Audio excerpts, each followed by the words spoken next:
lição 12, Deus habita com o seu povo. A leitura bíblica é de 2 Crônicas, capítulo 6, versos de 1 a 11. Como é um texto curto, vamos fazer essa leitura.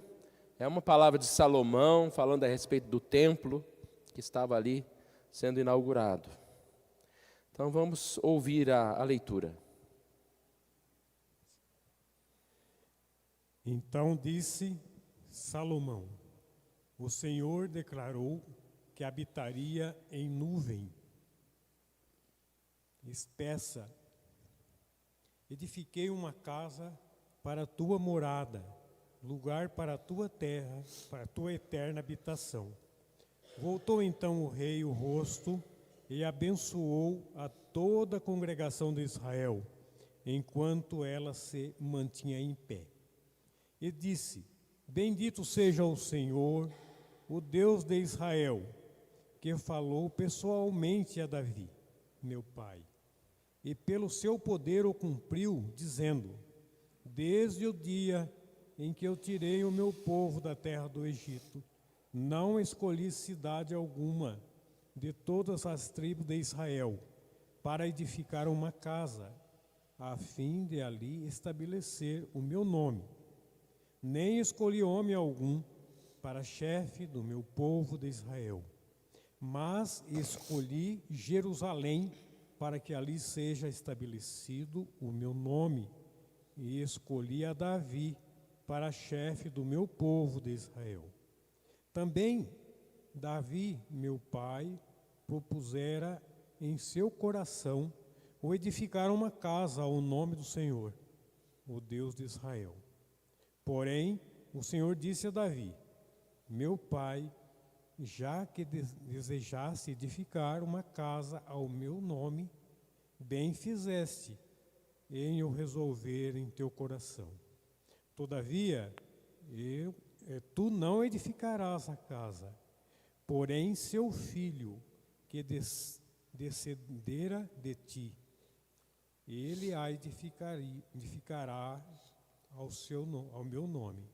Assim cumpriu o Senhor a sua palavra que tinha dito, pois me levantei em lugar de Davi, meu pai, e me assentei no trono de Israel, como prometera o Senhor, e edifiquei a casa ao nome do Senhor, o Deus de Israel. Nela pus a arca, em que estão as tábuas da aliança que o Senhor fez com os filhos de Israel. Bom, toda a Escritura, ela fala desse relacionamento que nós temos com Deus. E uma coisa importante é que sempre Deus é um Deus presente, né? Não é aquele Deus que está lá governando lá do céu, uma distância, e que a gente tem uma notícia dele de vez em quando. É sempre um Deus presente. Já a gente percebe aqui que desde de Adão, né, há essa comunicação com Deus. E aqui então na introdução a gente está percebendo que essa ideia, né, vai dominar toda a lição, da presença de Deus, da importância de Deus. E aqui nós estamos falando do templo, mas mais do que um templo de paredes, de belezas, nós estamos falando de um templo que representa essa presença de Deus. Então, quando observamos as ênfases do cronista, recontando a Israel a história e que se aplicariam ao povo que voltava do exílio, a compreensão da importância do templo ganha destaque. E é isso que nós vamos estudar nessa manhã, sobre a questão da presença de Deus na história, chegando até o momento em que Jesus é esse grande Deus presente, e que anuncia que virá para estarmos com Ele na eternidade. Essa mensagem que nós falamos há pouco, eu tinha escrito essa mensagem, depois eu li a revista, e aí eu falei, tá bem ligada, né? Uma coisa com a outra, essa graça, a presença de Deus. Então eu coloquei ela na devocional, porque tem muito a ver com a lição de hoje. Até o texto que foi citado de Apocalipse está aqui nessa lição. E Martin Lloyd Jones estava falando lá no livro dele lá, e a revista também estava falando coisas bem parecidas. Ontem à noite também eu estava falando com a UPA aqui, e o texto que eu escolhi, eu acredito que a gente fica com um assunto na cabeça e de repente você bate o olho e vai para aquele assunto, né? Também falava a respeito dessa presença de Deus. Nós lemos 1 Coríntios 2, de 6 a 16, e essa passagem falava a respeito dessa presença do Senhor. Se mais à frente a gente tiver um tempinho, a gente pode falar um pouco também desse texto, né, que fala a respeito, na mente lhes imprimirei a palavra, no sentido de que vocês vão, assim, compreender essa palavra, né?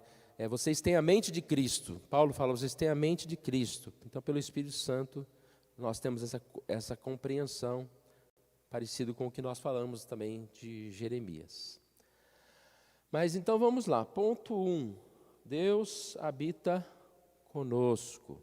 A presença constante do Deus de Israel entre o seu povo sempre foi um tema-chave para a espiritualidade do Antigo Testamento.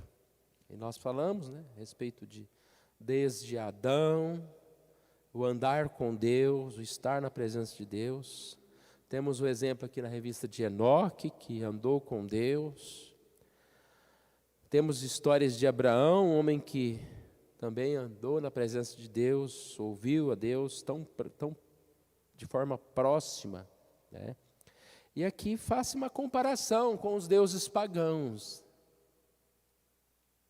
Na verdade, deuses, entre aspas, porque não existe deuses, né? Há um único Deus.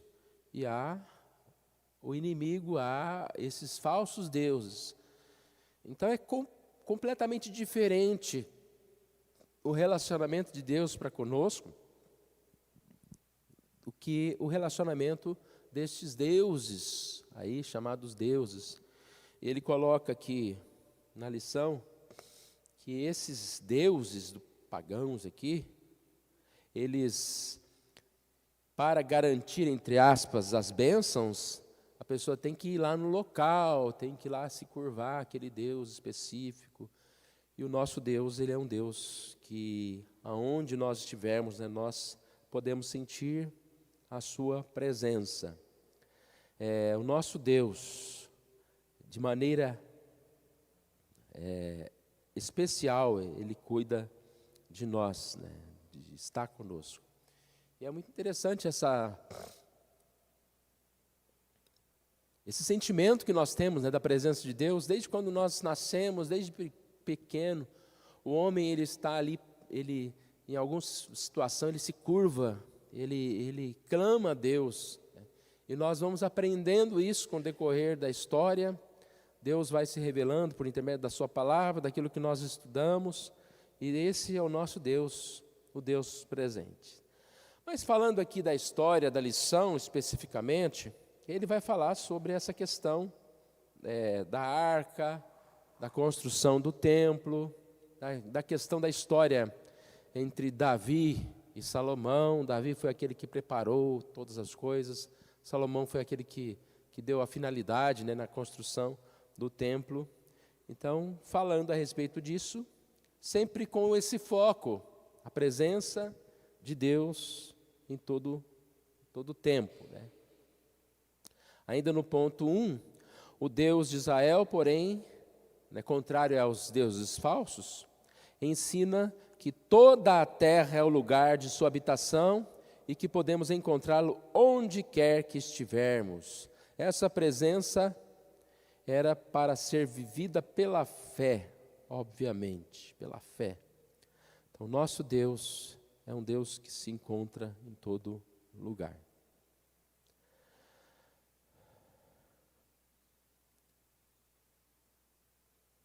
Falando então da presença de Deus, Continuamos aqui, ponto 2, a Arca da Aliança. Eu não perguntei, mas se alguém quiser falar, pode, fica à vontade, tá? Levanta a mão, pode falar. A Arca da Aliança. Essa construção, embora bela e ordenada por Deus, era provisória e simples. De alguma maneira, ela evocava uma aspiração por algo maior e mais sublime, condizente com a grandeza do Deus de Israel. Nós sabemos que a revelação, ela é progressiva. Então, o que eu estou chamando de revelação progressiva? O conhecimento que nós temos hoje de Deus, a sabedoria que nós temos hoje é diferente dos nossos pais do passado. Então, a história, ela vai se desenvolvendo e ela vai chegando nesse, nós estamos chamando de progresso, né? Até o dia perfeito, até o dia que a revelação será total, que estaremos com o Senhor nos céus.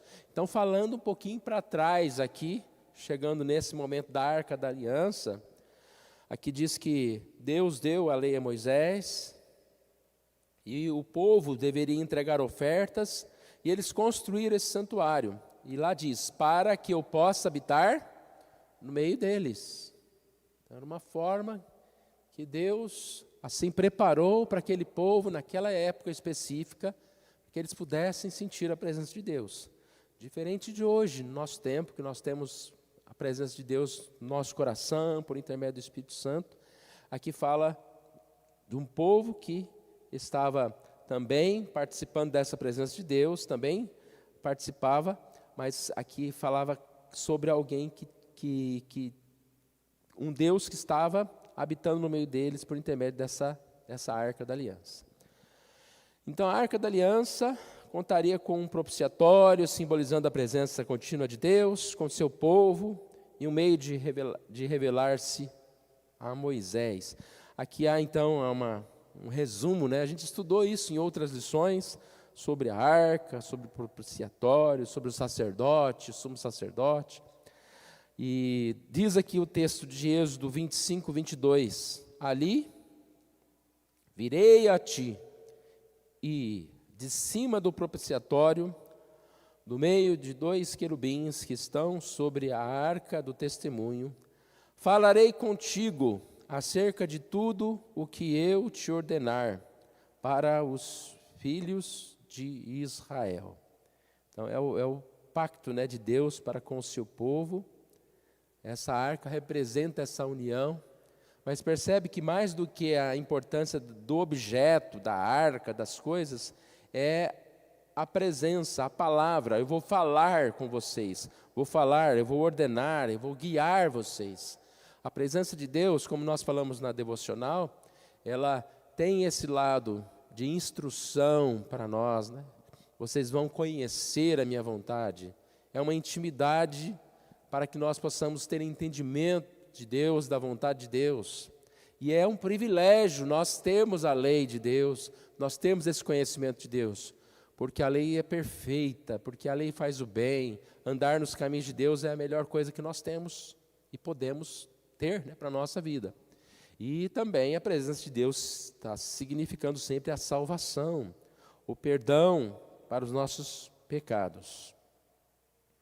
Então tem o ponto A aqui, a arca no tempo de Davi.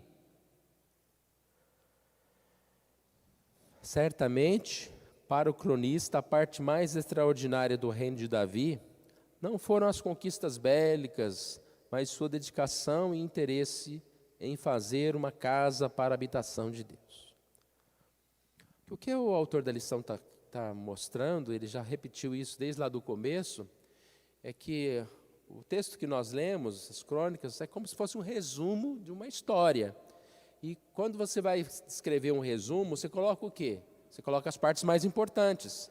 Então ele colocou como parte mais importante, não as vitórias, conquistas bélicas aqui de Davi, mas esta questão do templo, da ênfase em fazer a casa do Senhor. porque foi no coração de Davi que começa esse projeto. É Deus que cuidou, que coloca no nosso coração a vontade dele, mas foi Davi que teve esse pontapé inicial para construir a arca. E aqui diz então que naquela época, né, construir a arca, não, desculpa, irmãos, construir o templo. E diz que naquela época havia essa necessidade. Davi via como estava, né? A arca da aliança havia sido perdida, depois encontrada. É uma história comprida, né? Que nós já estudamos também outras vezes. E havia essa necessidade de um novo despertamento, vamos chamar assim, né? De um avivamento, de um momento em que aquele povo estaria reunido em torno do Senhor, da palavra do Senhor, no templo do Senhor, na presença do Senhor. E aqui Davi, então, nesse desejo de construir a casa de Deus, ele vai cuidar dos preparativos, cuidar de todos os preparativos. O fato de Davi não construir a casa não foi porque não era vontade de Deus. Nós sabemos, né, que Davi era um homem de guerra, era um homem que viveu aqueles momentos todos, e Deus falou, olha, seu filho, Salomão, vai ser aquele que vai terminar, vai, digamos assim, construir, mas tudo foi preparado por Davi. Então nós vemos aqui esta confirmação de Deus sobre o reino, essa união de Deus para com o homem, e assim é feita essa arca, né? No tempo de Davi. Então, ponto B aqui, a arca no tempo de Salomão. Salomão recebeu, como nós acabamos de dizer, todos os preparativos, Davi deixou tudo preparado e recebeu a incumbência de construir uma casa para Deus, tendo já garantida a presença do próprio Senhor naquele lugar, por meio da arca. Por meio da arca. Eu fico pensando, né, como nós somos privilegiados, quando a gente olha aqui para Davi, para Salomão, como eles foram privilegiados em ser usados por Deus. E Salomão aqui, como diz a lição, ele constrói algo, mas já está garantido o quê? O mais importante, que é a presença de Deus. Então, quando nós fazemos alguma coisa para Deus, nós temos essa certeza de que a mão de Deus está por trás. Nós temos a garantia da vitória, no sentido de que nós somos chamados para fazer essa obra. E Davi, como Salomão, participaram dessas coisas. Ele tinha que executar tudo conforme a vontade de Deus. 1 Crônicas 28, 20, aqui a palavra de Davi a Salomão. Ser forte e corajoso, faze a obra, não temas, nem te desanimes, porque o Senhor teu Deus, porque o Senhor Deus, meu Deus, há de ser contigo, não te deixará nem te desamparará, até que acabes todas as obras para o serviço da casa do Senhor. Então percebe, irmãos, como Deus mostra um Deus presente, um Deus bondoso, e só pelo fato de nos usar para a obra dele, já mostra mais essa intimidade, né? Essa questão dele estar sempre próximo de nós. Como nós falamos, não só para nos abençoar com coisas, mas para que nós tenhamos essa parceria, estejamos juntos com o Senhor, aprendendo do Senhor. Alguém quer nos ajudar?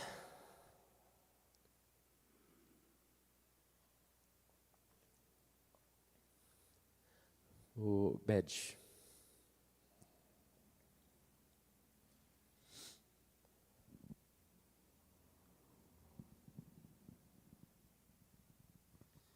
Interessante que Davi, o homem escolhido por Deus para ser rei, o homem segundo o coração de Deus, foi privado, de certa forma, de construir o templo. É interessante, ali no verso 3 do texto que o senhor leu de 1 Crônicas 28, diz: porém Deus me disse, não edificarás casa ao meu nome, porque és homem de guerra e derramaste muito sangue. E enquanto o senhor estava conduzindo, eu procurei na minha mente se eu encontrava algum lugar que Salomão tivesse ferido alguém de morte ou lutado em uma guerra. Eu não me lembro disso. É interessante isso, né? O homem escolhido por Deus, o homem segundo o coração de Deus, Deus manda que ele faça, autoriza que ele faça todos os preparativos, mas que ele não concluísse essa tarefa. Então, são detalhes que muitas vezes passa despercebido, mas que é interessante a gente observar.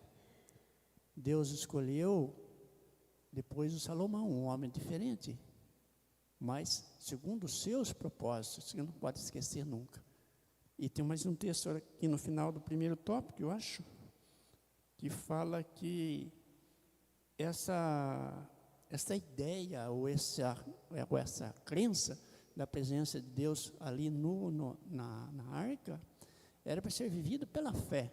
E eu pensava antes, às vezes as pessoas querem entender para crer. Acho que eu li alguma coisa a respeito disso essa semana. Mas não, é para crer. Não precisa entender, precisa crer. Não adianta entender e não crer. Então, são coisas que a gente, como o senhor disse, com o passar do tempo, né, a gente vai aplicando ao coração e a gente vai procurando viver esta fé que foi colocada em nós e aplicá-la no nosso dia a dia desta maneira. Por que eu tenho que entender tudo primeiro para depois crer? Não é preciso isso não. É preciso crer. E a gente crendo, Deus vai dando o entendimento na medida que Ele quer nos dar. Essa questão de Davi não construir o templo, eu lembrei de Moisés, né? Que Moisés também prepara tudo e não pode entrar na terra prometida, né? E a história está cheia, né, de situações assim. Mostrar também o ciclo da própria vida. Um começa uma coisa, o outro faz a outra, né? Ninguém é dono de tudo, né? Deus usa cada um de nós.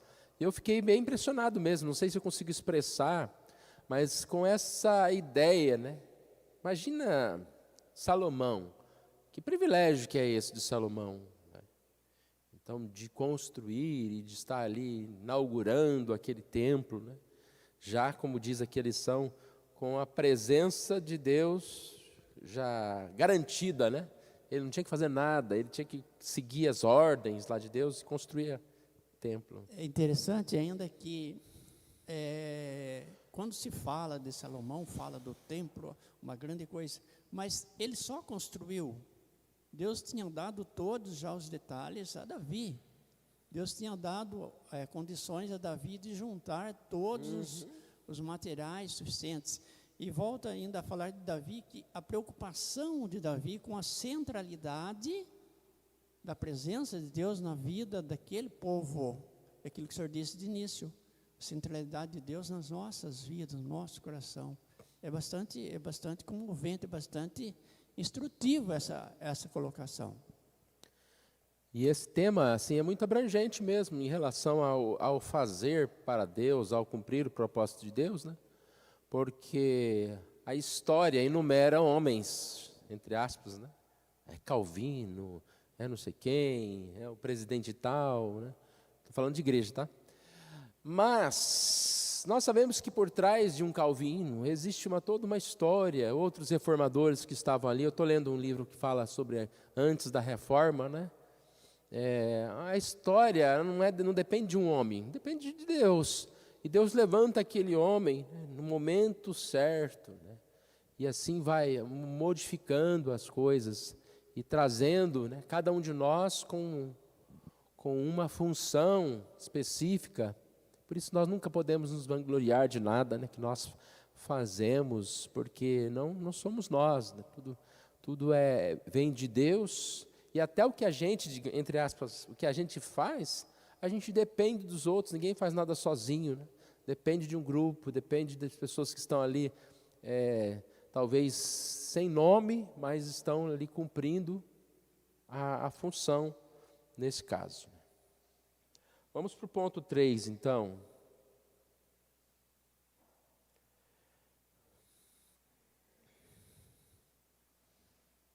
Uma casa para a habitação de Deus. Quando é chegado o momento para a dedicação da obra, Salomão relembra verdades importantes para a compreensão daquele momento e de como todo o povo deveria entender o que estava acontecendo. Deus cumpriu sua promessa, né? Essa promessa, né, da presença do Senhor, né, como nós lemos hoje cedo, ela é constante. E Deus assim cumpre, né, a promessa. O fato de existir um local específico para adoração, que concentrasse a espiritualidade de todo Israel, seria crucial para o desenvolvimento do plano de Deus na história. E a gente vai percebendo aqui, já tentando adiantar um pouquinho a lição, né, como que Deus, no momento certo, se apresenta de alguma forma, seja no tabernáculo, com a arca, seja no templo. Depois o templo é destruído, o templo é reconstruído. E a gente vai ver lá no final dessa revista, né, dessa lição, quando Jesus vem para ali expulsar os cambistas, mais do que a questão de fazer um mercado na casa, é a questão de Jesus estar mostrando que eu sou o templo, esse templo já não é mais, né? Eu sou aquele que veio para, por intermédio do Espírito Santo, habitar, porque o templo já estava, digamos assim, perdeu o seu propósito pelos próprios líderes que estavam fazendo dele o mercado, né? Então a gente vai chegar lá, mas é muito bom a gente ver, né? Essa lição ela vai mostrando esses detalhes assim, de como Deus se apresenta, vai cumprindo a sua promessa no decorrer da história. Cumprimento da vontade de Deus, da promessa do Senhor.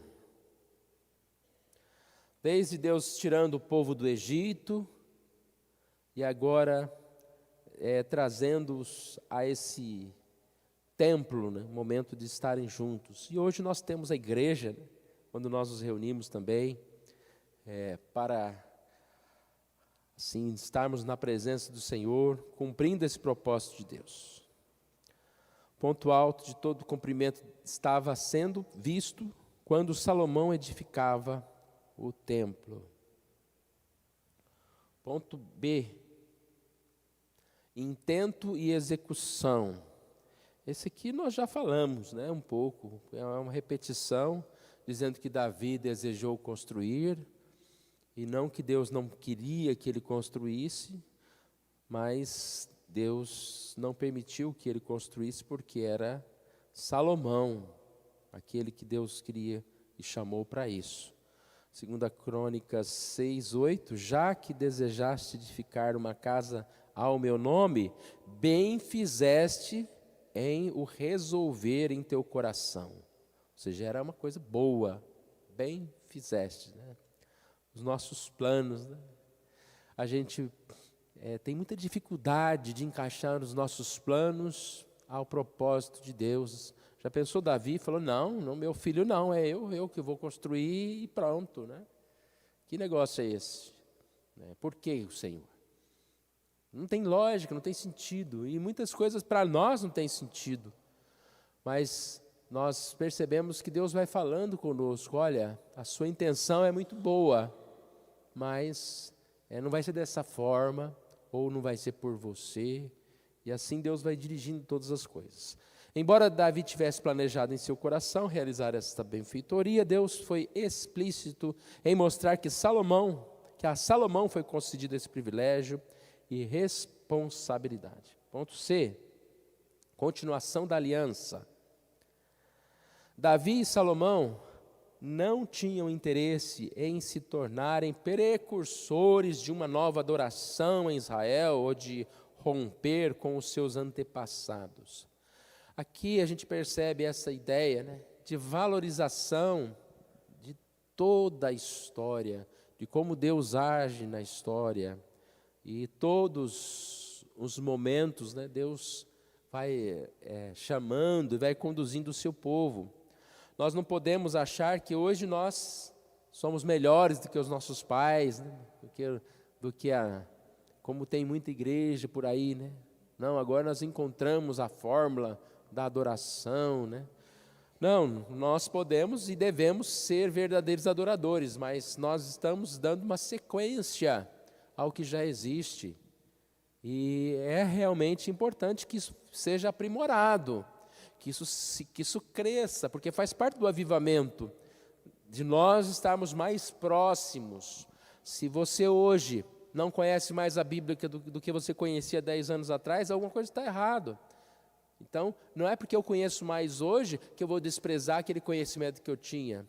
Muito pelo contrário, quantas vezes a gente olha para um estudo antigo e a gente aprende com algo que a gente sabia lá no passado e traz para os dias atuais. Então, aqui ele está falando mais ou menos sobre isso, sobre a continuação da aliança. 2 Crônicas 6:11 diz: a arca em que estão as tábuas da aliança que o Senhor fez com os filhos de Israel. Ou seja, Salomão, na casa do Senhor, ele estaria colocando essas tábuas. Fazia parte, era contínua, era algo que Deus, no seu pacto, tinha como propósito, né? O templo representava uma etapa. O povo que retornou do exílio da Babilônia poderia confiar que também estava em pleno acordo e continuidade. Que aqui o que ele vai falar é mais para frente já, né? Então, tudo são etapas. Construir o templo. Depois, por causa do pecado do povo, o povo foi exilado. Quando retornaram, não reconstruíram o templo. Então, tudo isso faz parte da história, a qual nós vemos a continuidade aqui, que é o próximo tópico, né, o 4. A reconstrução e esperança. A mensagem do cronista enfatizando os preparativos para a construção do templo, sua execução e dedicação eram claras. A espiritualidade do povo dependia da presença de Deus, com eles, simbolizada no templo de Jerusalém. Aí ele fala, a invasão babilônica foi tão significativa que a própria presença de Deus foi vista como saindo de Jerusalém, né? Quando as pessoas foram tomadas cativas, né? Foi uma queda e era a demonstração de que Deus não estava contente com o povo. Deus estava assim, descontente com aquilo que estava acontecendo. Ponto A, o templo após o exílio. A graça e a misericórdia do Senhor, porém, prometeram que depois dos 70 anos de exílio, eles voltariam a Jerusalém e Deus continuaria com eles. Então, perceberam, a lição vai dando saltos aqui. Agora ela saiu lá da história de Davi e Salomão, na construção do templo, e já está indo lá para o exílio, para a reconstrução do templo, e vai chegar no templo dos tempos de Jesus, e na questão da continuidade aqui, até o dia final. Se o templo foi destruído, a reconstrução era imprescindível, ou seja, era importante. E aqui a lição fala, né, que embora Ciro, os profetas Ageu e Malaquias estavam ali participando dessa reconstrução, Ciro contribuindo, os profetas Ageu e Malaquias relatam a displicência do povo em reconhecer a necessidade urgente da reconstrução, né? É bem conhecido aquelas passagens que falam, né, enquanto vocês estão aí construindo as suas casas, suas camas todas chiques, apaineladas, e o templo está lá destruído, né? Porque imagina, você estava cativo num lugar, e você é liberto. Primeira coisa que você vai fazer é o quê? Preciso de um lugar para morar, né? Eu vou construir minha casa. Então, a preocupação com a sua casa, com a sua morada, era não só superior, mas era basicamente a única, né? E o texto fala que haveria essa necessidade deles se juntarem para a reconstrução do templo. As coisas de Deus são importantes e mais importantes do que qualquer outra coisa. Porque o que adianta você ter uma casa bonita, construída, uma cama boa para deitar, se você não tem essa comunhão com o Senhor, se o templo está destruído? Então, são coisas simbólicas, mas que representam a presença de Deus realmente. Havia a necessidade, principalmente naquela época, dessa reconstrução do templo, para que eles pudessem, assim, seguir adiante nessa junção, nesse desenvolvimento da revelação, na união para com Deus. E essa displicência, irmãos, acontece muitas vezes conosco, né? Em não percebermos a centralidade da espiritualidade na vida, né? A gente não tem que construir um templo hoje especificamente, né? A gente tem que contribuir com a obra do Senhor, contribuímos, mas mais do que a questão física de prédios e de dinheiro, né? É a questão da reconstrução da espiritualidade, da nossa preocupação em estarmos em comunhão com o Senhor, porque a gente está falando bastante, né?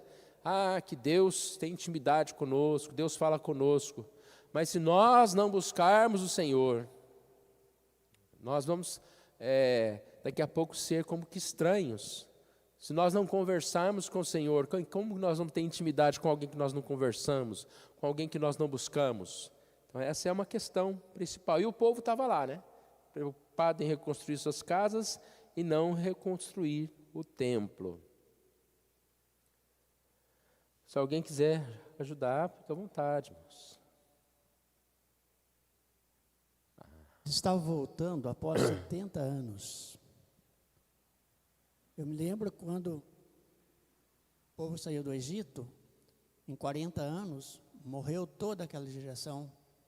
A Bíblia diz, de certa idade, é claro. Desses que saíram, foram para o exílio, voltaram depois de 70 anos, será que tinham muitas pessoas ainda que tinham ido, estavam voltando? Então a vida cristã deles tinha se esfacelado nesse exílio aí. Eles tinham que recomeçar de verdade. Por isso que é interessante os profetas aqui trazendo da parte de Deus uma mensagem de ânimo, de cobrança, de exortação para que o povo tomasse jeito. É bastante, digamos assim, pesada a situação. Eles estavam, maior parte daqueles que voltaram, nem tinham saído dali, vieram de outro lugar.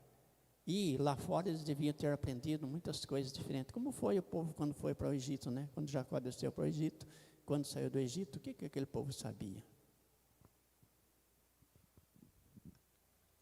E a gente percebe que Deus, Ele é tão importante, grandioso na vida do homem, que a gente poderia pensar, todos se afastaram, né? É claro que existiram muitos que se afastaram, muitos voltaram, mas também a sementinha ficou plantada, né, no coração de muitos que voltaram e se reergueram o trabalho do Senhor, né? E a gente é assim, né, na nossa vida, as nossas gerações, às vezes a gente não tem muita esperança em uma geração seguinte, mas é Deus que manda, né? De repente eles são melhores do que nós, são mais crentes do que nós. É o texto de Jeremias, né, pastor? Eu escreverei as minhas leis nos seus corações, nas suas mentes. Abençoarei a geração das gerações dos que o buscam. Nós precisamos orar, porque Deus, Ele é aquele que está presente. Então a presença de Deus, ela muda tudo. Ela muda a nossa vida. E não há como você rejeitar esse chamado do Senhor, né? Quando Deus chama, nós somos assim, envolvidos com o Senhor. Então o povo, e muitos se afastaram, aqui diz, muitos não mais estavam diante do Senhor, e aí nós chegamos em Jesus. É um tempo que estava difícil, né? Que diz, não é sem motivo que Jesus profetiza em seu tempo, mais uma destruição do templo de Jerusalém. E, na verdade, era uma reconstrução de Herodes. O povo de Deus pecou e os dias daquela espiritualidade morta estavam contados. O templo já não contava mais com a presença de Deus, pois havia se tornado um covil de salteadores. Daí a necessidade de purificação. Então, quando se fala de purificação do templo, né, que eu já falei um pouco mais atrás, aquele momento de Jesus quebrando as coisas, expulsando aqueles cambistas, é muito representativo que ali já não era mais a casa do Senhor. E a gente fala muitas vezes sobre isso. A gente tem que tomar muito cuidado para que a igreja ela não perca o foco central, que é nós nos rendermos ao Senhor, adorar ao Senhor e evangelizar, e não começamos a buscar na igreja, em Deus, entretenimento, um agente de bênçãos que vai cuidar de nós, né? Que vai fazer tudo que a gente precisa. É um Deus que vira mais alguém que está ali para nos fazer as coisas, né? Do que ser adorado. E não, Deus é um Deus que deve ser adorado. Então, é claro que nós, quando adoramos a Deus, quando nós encontramos os caminhos do Senhor, nós somos abençoados.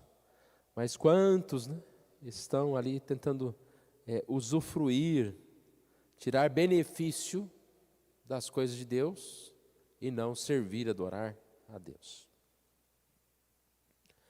Palavras de Jesus: destruí esse santuário e em 3 dias o reconstruirei.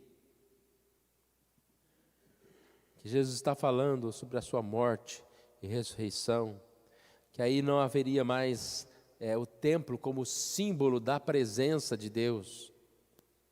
Não é o templo, mas é Jesus, é o Espírito Santo, é a presença de Deus.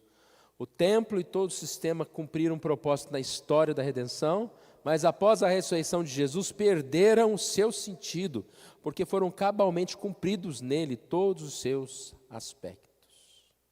E aí entra o ponto C, então, Deus habita conosco. Jesus é, em todos os sentidos, Deus habitando conosco. Deus presente, o Emanuel, o Deus conosco. Hebreus 1:3. Ele que é o resplendor da glória e a expressão exata do seu ser, sustentando todas as coisas pela palavra do seu poder, depois de ter feito a purificação dos pecados, assentou-se à direita da majestade nas Escrituras. Se o templo apontava para a habitação permanente de Deus com os homens, depois da ascensão, Jesus, ele envia seu Espírito para que agora a igreja, que é o seu corpo, testifique sua presença no mundo. Então, quem que é a presença? Quem que vai levar ao mundo? Olha que responsabilidade, né? Não é um templo, não é um local, mas somos nós, porque nós, onde nós estivermos como cristãos, nós estamos levando o quê? Deus conosco. E nós somos essa mensagem viva, a palavra viva, que vai ser compartilhada às pessoas. Nós, como membros do corpo, nós cumprimos esse papel. Fazemos isso por intermédio do momento de culto, quando nós cantamos, quando nós louvamos a Deus, quando nós estudamos a palavra. Então, a igreja é a presença do Senhor.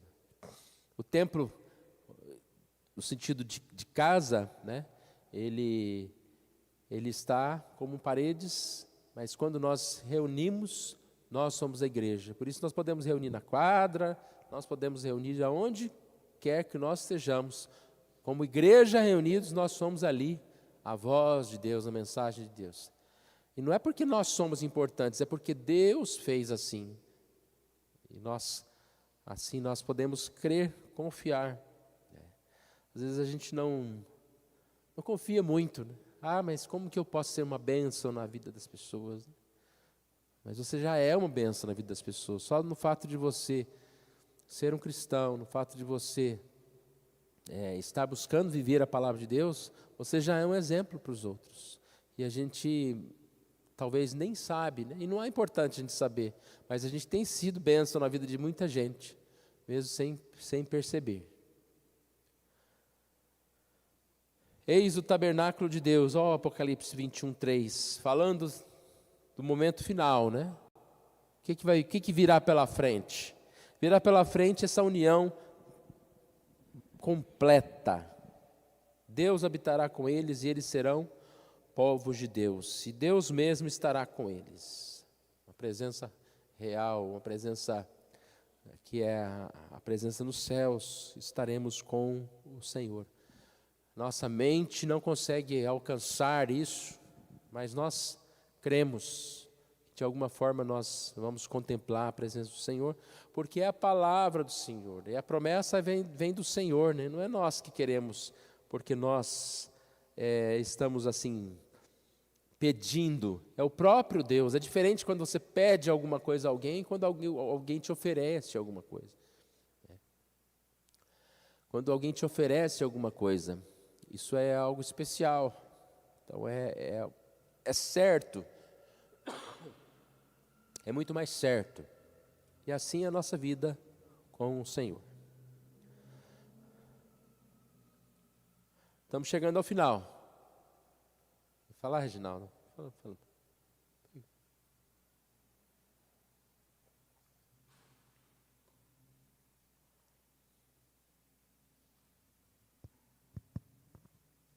Queria pensar aqui bem rapidamente para a gente refletir. O subtítulo da lição, ele fala que somos sua presença no mundo. E essa lição é uma lição muito rica e ela mostra claramente o governo de Deus, Deus conduzindo a história conforme a sua vontade. E isso é feito quando Ele levanta pessoas improváveis, com suas mazelas, com suas dificuldades, com seus pecados, com suas imperfeições, para uma tarefa específica para o crescimento do reino. Ele fez isso com Moisés, tirando o povo e conduzindo para a terra prometida. Mais à frente, ele chama Davi, depois ele chama Salomão para construir o templo, Ezequias para fazer uma reforma importante, religiosa, e entre outros. Não precisamos caminhar muito longe. Temos Jonas, temos Isaías, entre outros. Talvez Deus não vá nos chamar para fazer uma obra grandiosa, para construir um templo, talvez. Talvez nós não seremos escolhidos para isso, ou para fazer uma reforma religiosa. O fato é que nós precisamos refletir como podemos contribuir de forma agradável para o reino de Deus. Muitas vezes nós somos chamados para orar por alguém por 20, 30, 40, 50 anos. Muitas vezes nós somos chamados para servir na igreja de várias maneiras. E das tarefas mais simples, das tarefas mais comuns e talvez das tarefas mais importantes. Nós devemos fazer isso com bastante amor e dedicação. Eu estava pensando nessa semana, olhando para mim, o que eu tenho feito para contribuir para o reino de Deus. O que eu tenho feito para contribuir ao reino de Deus. E eu acho que um grande desafio da nossa sociedade, sendo rapidamente aqui, é cuidar dos excessos. Eu acho que nós temos muito excessos de murmuração, excessos de comida, bebida, excesso de uma série de coisas. E a gente precisa prestar mais atenção no reino de Deus. Porque esses homens, eles passaram muito rapidamente. E vai acontecer isso com a gente também. Então nós precisamos seriamente olharmos para Deus, olharmos para o reino de Deus e pedir para que o próprio Deus nos use, quer seja na igreja, quer seja no trabalho, quer ser na rua onde eu moro, ou dentro da nossa família, que é onde deve começar, para que eu possa fazer a diferença e contribuir de forma agradável para o reino de Deus. Então, esse subtítulo me chamou bastante atenção. Somos sua presença no mundo. E isso é uma responsabilidade muito grande para cada um de nós nessa manhã. E aí, essa lição é muito boa, porque ela veio contar, né, com as formas diferentes de Deus agir na história, e que responsabilidade maior sobrou para a gente agora. Não é um templo lá que representa a presença de Deus, não é uma arca que é carregada. Aqui diz, somos a sua presença no mundo, porque Deus habita em seu povo. É uma responsabilidade muito grande de nós vivermos. Isso que ia falar, Nathalie?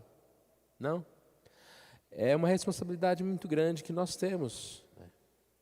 E essa história, ela caminha para o fim. Então, como você disse, nós temos pouco tempo e nós precisamos ver o que mais podemos fazer. Não só em desfrutar a presença de Deus, que às vezes a gente desfruta muito pouco dessa presença de Deus.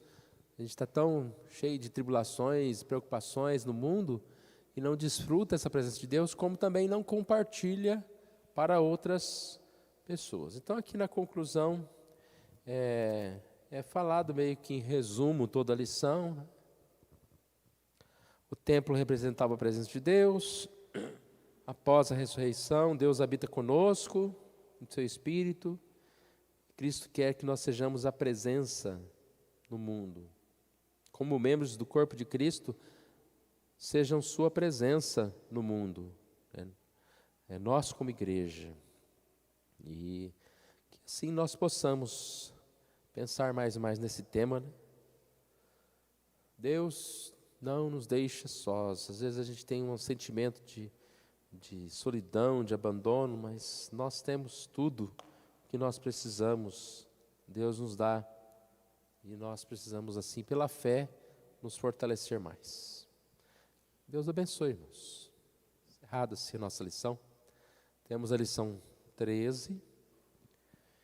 Ainda não temos uma revista nova, mas provavelmente ela vai chegar em breve.